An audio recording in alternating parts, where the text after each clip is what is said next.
You never know who God is going to place in front of you today. So earlier today, verse 15, I read my word and it's Hebrews 13.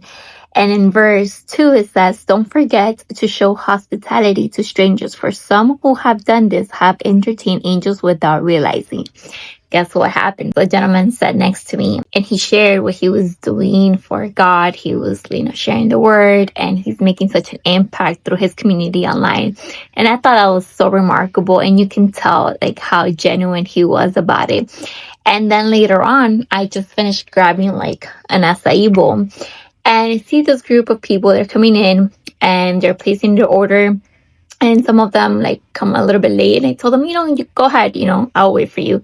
And some of them didn't know what to order, so it took a little bit longer, but I was just patiently there waiting. And one of them had a hat that says, God is good all the time. And it complimented. And he said, he struck a conversation. And he said that they just came out of the prison preaching the word. And I thought that was so beautiful, because in that same verse that I read this morning says, and verse 3 says, remember those in prison as if you were there yourself.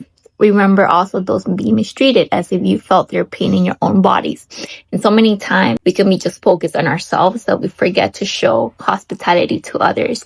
And I'm so grateful that there's people here that are trying to share the word and let people know that no matter what you have done in your past, you can always come to Christ and be made a new creation.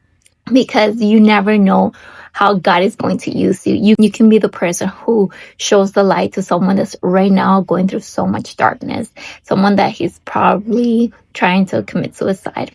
And you can be the reason why they have hope. And one conversation can completely change their life, and that life can change a family, and that family can change a community, and that community can change so many generations to come. So today I want to encourage you to trust God, to believe in him, to accept Jesus in your heart, and to show hospitality, to love others, because you never know your act of obedience and kindness, how God will use that for his honor, his glory, and for his kingdom.